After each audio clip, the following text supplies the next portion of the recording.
This was introduced today in class, the conversions flowchart, and I feel like it is a very great resource, but only if we understand how to read it. So my goal of this video is to show you how we did the examples in class today, but also furthermore show you how to understand how to read this, because it is a very helpful tool, like I said.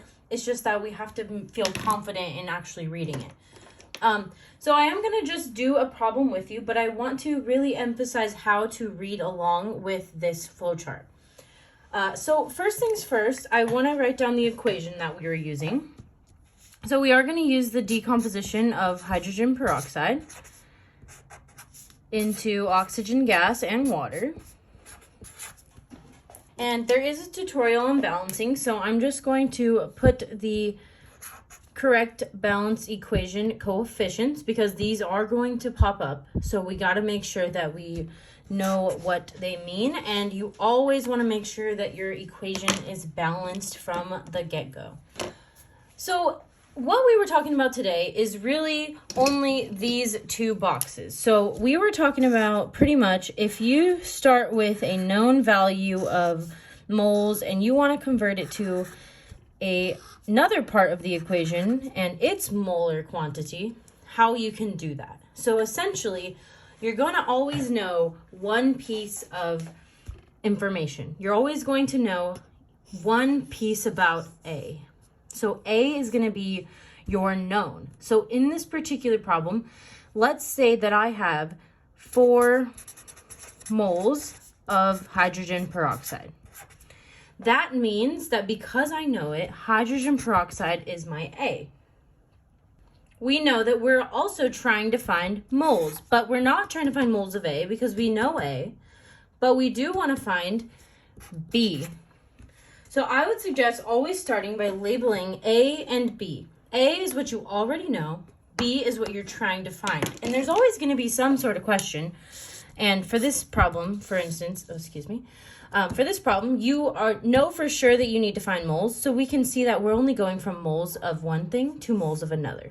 So from moles of A to moles of B. What this tells us is these boxes are actually the numbers. They represent the numbers. So we know already that we have 4 moles of A. And of course, you don't want to write on your flowchart, which we're not even in class, so you can't really write on the flowchart, but just know that the boxes are what you are plugging in. Those are your numbers that you're going to plug in or you're going to get at the end as your answer.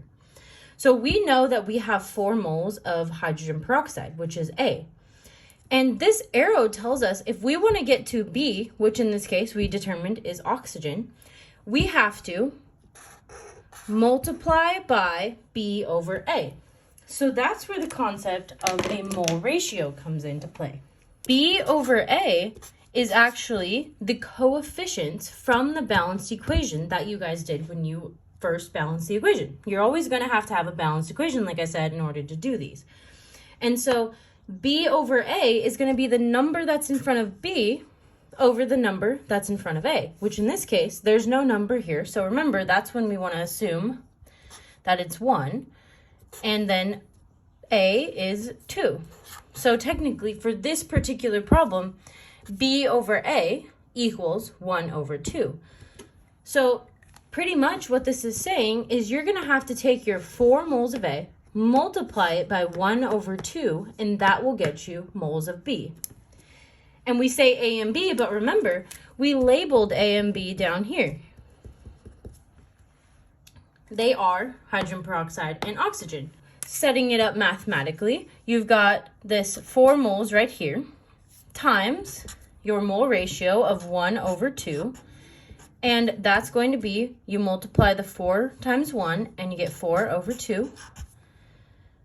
2 goes into 4 2 times. So we know that in this problem, we have 2 moles of oxygen. And that would be our final answer. Now, there's a lot of work here, but I also want to see, for those of you that are noticing the pattern here, I want to point it out. If we started with 4 moles of hydrogen peroxide, and we know that the ratio, there's always 2 hydrogen peroxide molecules for every 1 molecule of oxygen.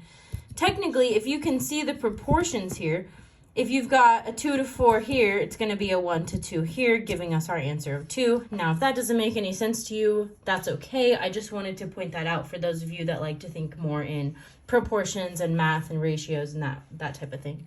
You got to label A and B. You got to make sure you understand what number you already know.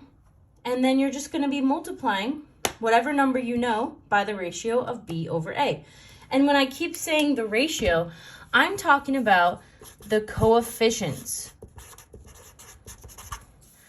Ratios come from coefficients.